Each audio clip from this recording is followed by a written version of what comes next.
What up, guys? The Bench Buddies are back with the MLB Power Rankings Week 21. And with a little over a month left, we are going to see some drastic changes. Some teams, making a nice little run for that wild card push or even division push as well. And it's going to be interesting here. We have a new team, maybe a few new teams entering the top 10.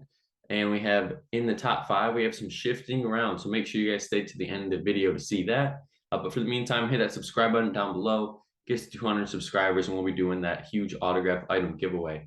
But here at 30, we have the National staying put. Not really much to be said about him for this year. Obviously, trading away Soto, your best player, top 5 player in the league. It's always hard to do. The return, not too bad. But they do have the worst run differential in the MLB there, as you can see.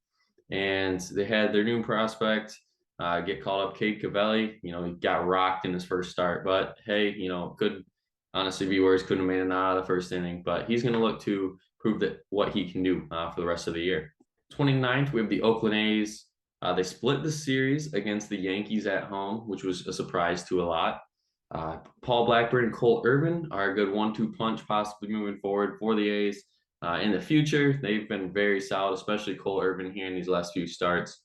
And Sean Murphy has been the absolute guy for this A's team. His name was getting thrown around in trade rumors, but they held on to him. He's just been producing here for the A's. 28th, we have the Pirates dropping down a spot. They're 1-7 in their last 8, and they're right here amongst, stat-wise as well. They're pitching, it's limping to the end of the year. A lot of guys are getting hurt, and they're just struggling. But on the positive side, O'Neal Cruz last week hit the hardest home run ever in StatCast era with 122.4 miles per hour, which is an absolute laser. And let's just say I would not want to be a fan getting a ball hit that quick to me in the home run deck. 27th, we have my Tigers moving up here. Riley Green has been on an absolute tear for the last few weeks.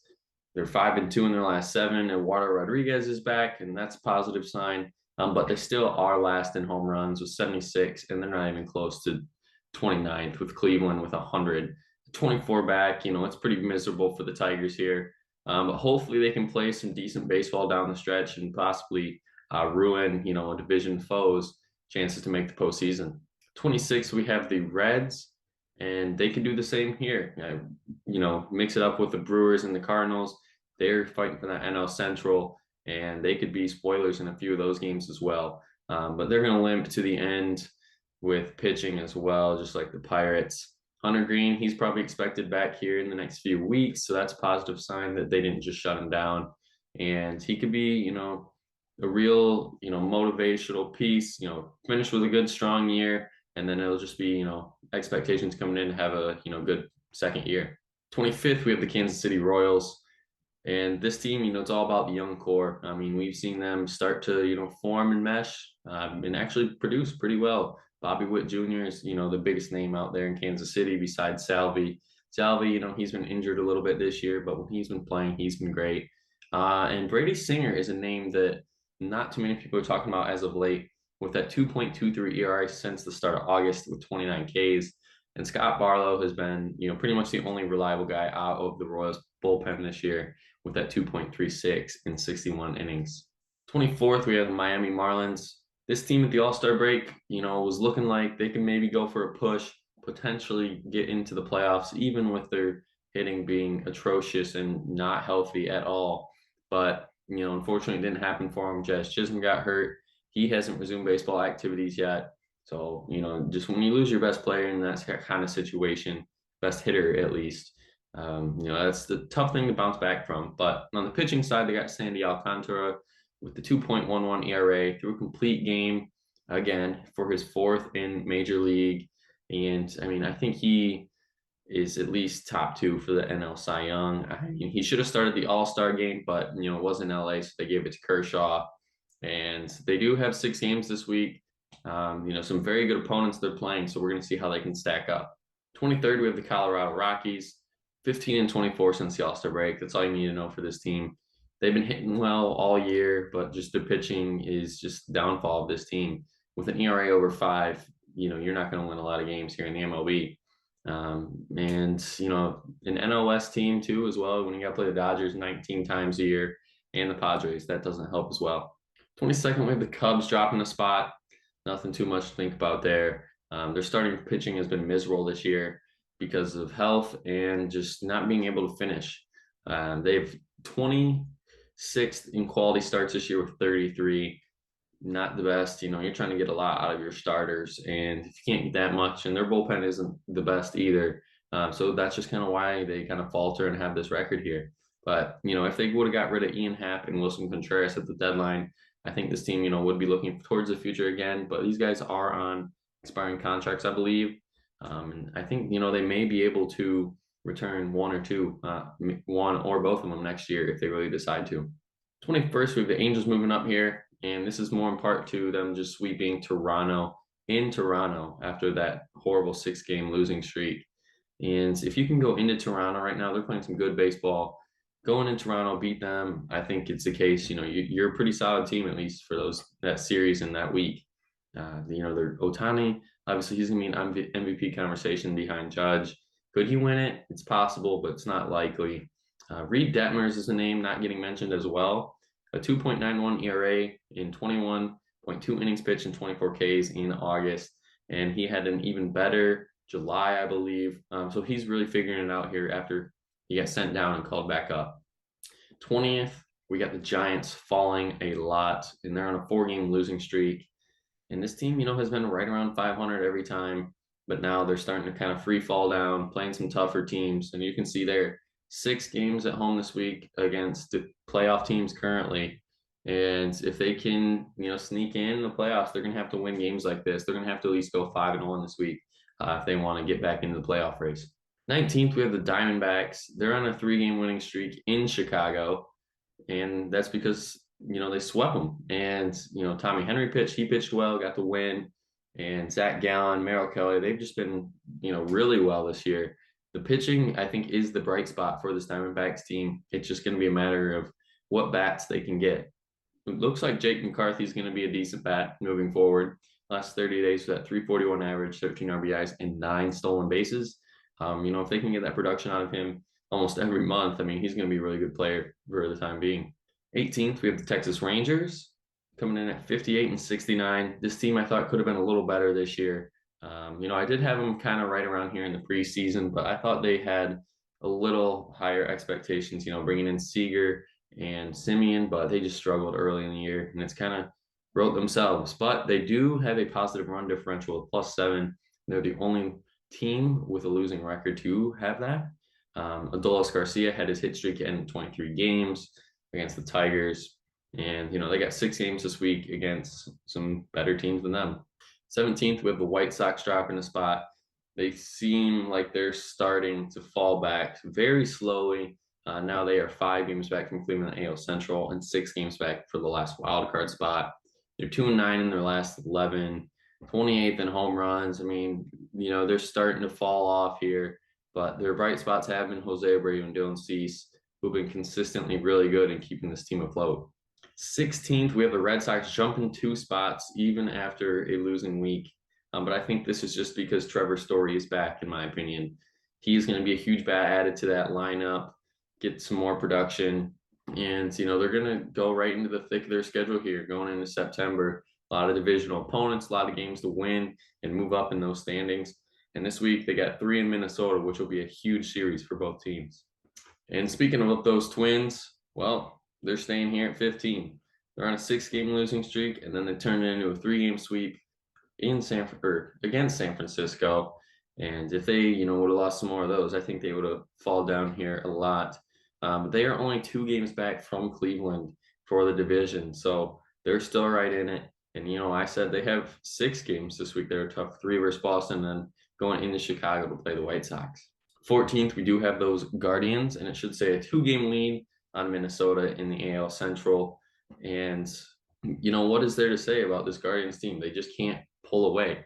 When they should be pulling away in this division, they just can't. And they have 6 opponents this week, or 2 opponents this week, 6 games that it's just going to see what they're made of here, because they could get swept in either of those series or they could sweep them, just depending on how they play.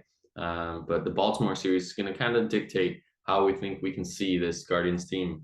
13th, that Baltimore team has that series in Cleveland, that I think if they go in there and get two, then they can have a very good week because they have three at home against Oakland. Should win at least two there. But they are only a game and a half back for the final seed in the wild card to Toronto. And I believe they play them one or two more series before the season's over. So that, they need to keep up within those three games there. They're 16-9 in their last 25. So they have been playing really good baseball. And as you can see there, they did take two series last week against the White Sox and the Astros, two teams that are decent and trying to, lock up some good spots in the playoffs. So they're beating some good teams as well. And I think, they're the story team that, you want to root for. If this is a team to root for, go for the O's after last year's terrible season. Even trading away guys and not bringing in anyone at the deadline, this team's still competing. 12th, we have the Brewers tying their lowest ranking to date. And that's just because they're 6 games back from the Cardinals in the NL Central.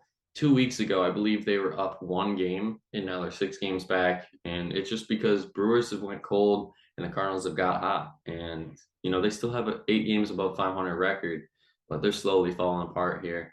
Pitching's been inconsistent. Some guys going on the IL. Hitting is nowhere to be found other than a few home runs here and there. And they're struggling above teams that are 500. And, if you can't beat teams that are 500, that's all playoff teams. So I would not be surprised, though, if the Brewers get back on track this week against Pittsburgh and Arizona, though. 11th, we have the Padres dropping out of the top 10. And this is due to, in part, to just Josh Hader absolutely imploding since he got traded here. He got removed from the closer role, so the Padres don't really have a solidified closer now. And, once you don't have a closer, it's kind of the gates are open. And I just don't think, honestly, right now from this date on August 29th, I don't think the Padres are going to make the playoffs in full honesty here. Even though they had Juan Soto, Josh Bell, and Hader, I just don't think this team has enough to get it done in the long run.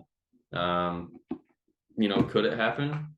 Possibly, yeah. They have the last wild card spot right now, but I think that NL wild card, the third spot at least, is going to be up in the air. But this Padres team has 6 tough games this week, all on the road against divisional opponents.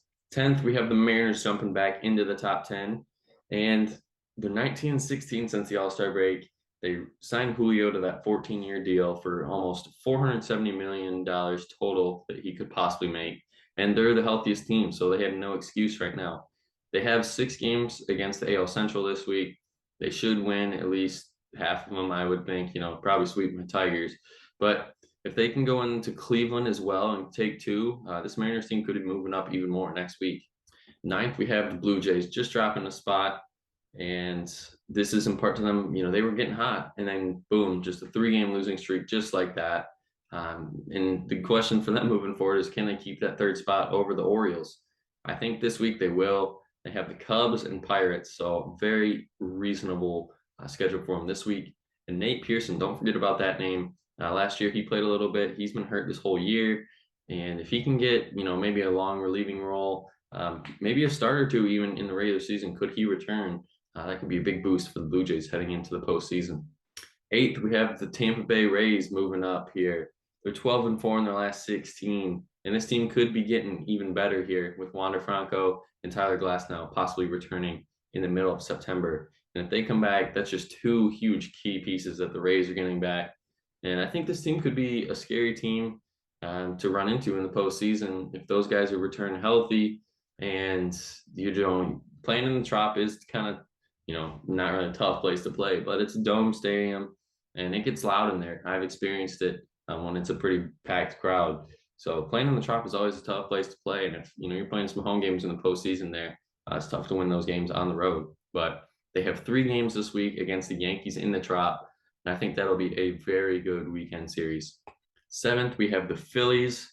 They're holding on to the second the second wild card spot right now. And they have a 4-game lead on the first team out, which is Milwaukee.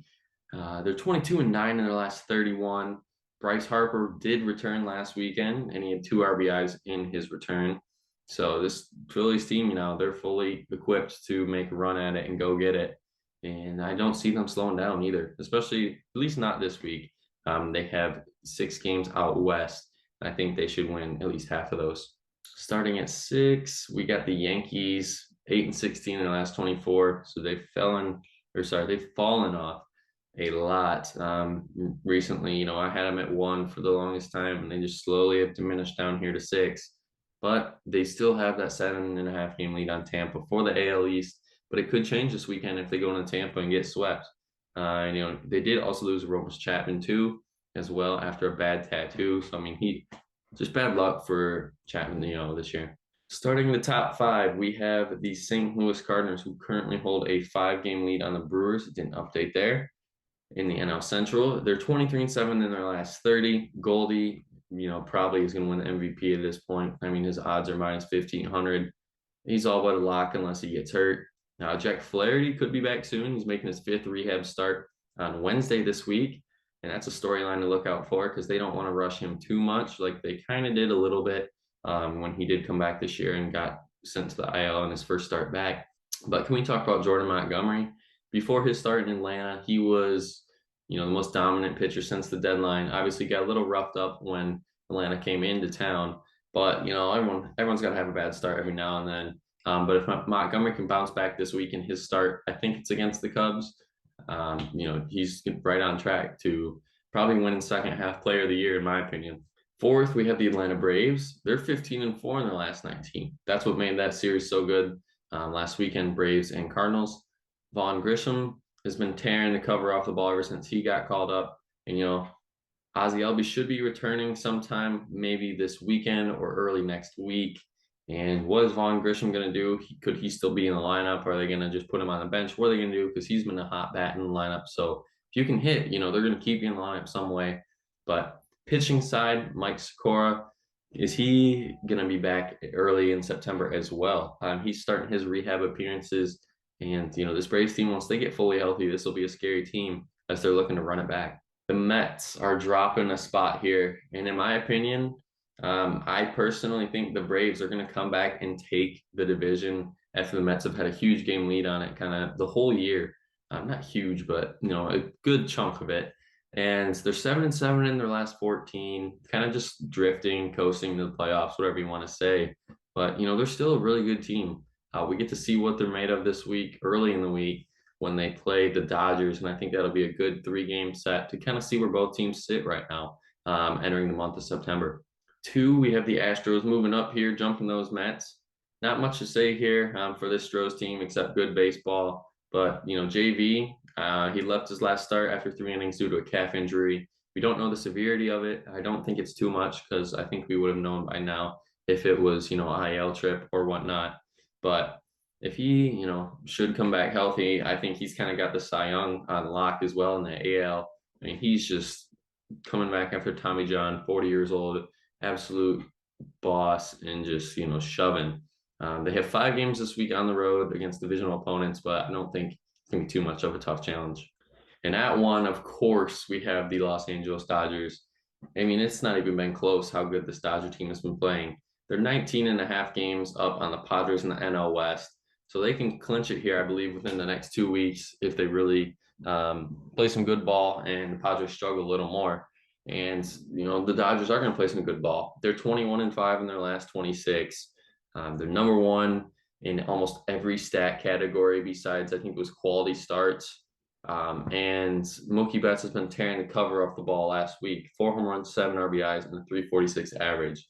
But on a negative note, they did put Tony Gonsolin on the IL for his forearm. I don't think it's too severe. I think it's going to be just a quick 15-day trip, rest up and be back.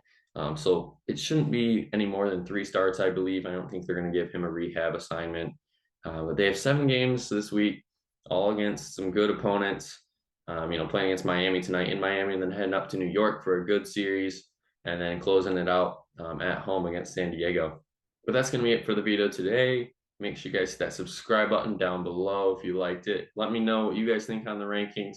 But until the next time, the Bench Buddies are out.